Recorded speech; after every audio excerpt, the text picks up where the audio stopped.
ఒకసారి ఓ వ్యక్తి అడవిలో ప్రయాణిస్తున్నాడు. దార్లో ముగ్గురు దొంగలు అతడిమీద పడి, అతడి వద్ద ఉన్నవన్నీ దోచుకున్నారు. దొంగల్లో ఒకతను ఇలా అన్నాడు, వీడ్ని ప్రాణాలతో వదిలేయడం మంచిది కాదు. రేపెప్పుడైనా మనల్ని గుర్తుపట్టి ప్రభుత్వానికి అప్పగించవచ్చు.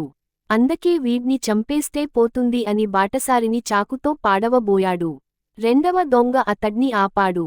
మన పని దోచుకోవడమే కానీ చంపడం కాదు. అనవసరంగా వీడ్ని చంపిన పాపం మనకెందుకు?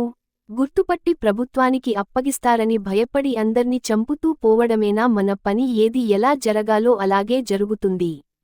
మనం ఈ అడవి నుండి బయటపడేలోగా వీడు మనల్ని పట్టించుకోకుండా ఉంటే చాలు.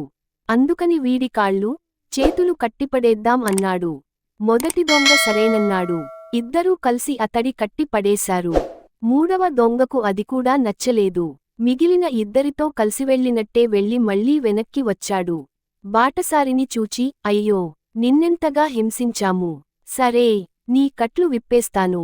నీ ఇంటికి త్వరగా క్షేమంగా వెళ్ళిపోవచ్చు అని కట్లు విప్పాడు. అంతటితో ఆగకుండా ఈ అడవిలో ఇంకా దొంగలుండవచ్చు. నీ వద్ద దోచుకునేటందుకు ఏమీ లేవు. ఆ కోపంలో నిన్ను చంపినా చంపవచ్చు. అందుకని జనం తిరిగే రహదారికి వెళ్లేవరకు నేను నీతోనే వస్తాను. పదా, బయల్దేరు అన్నాడు. బాటసారి దొంగ మంచితనానికి ఆశ్చర్యపోయాడు. ఇద్దరూ కొంతసేపటికి రహదారి చేరుకున్నారు. అప్పుడు బాటసారి దొంగతో అన్నాడు, అయ్యా, మీరెంతో మంచివారిలా ఉన్నారు. మీరు చేసిన సహాయానికి మిమ్మల్ని ఇలా పోనివ్వలేను. దయచేసి నా ఇంటికొచ్చి భోజనం చేసి వెళ్ళండి అంటూ ప్రాధేయపడి బలవంతంగా తనింటికి తీసుకెళ్లాడు. దొంగ పాపం భోజనం చేస్తుండగా బాటసారి వెనక నుండి ఓ దుడ్డు కర్రతో తలమీద గట్టిగా బాదాడు. దొంగ తలపట్టుకుని అబ్బా అని క్రిందపడిపోగానే ఇరుగు పొరుగు వారిని కేకేసి దొంగను వారికి అప్పగించాడు బాటసారి.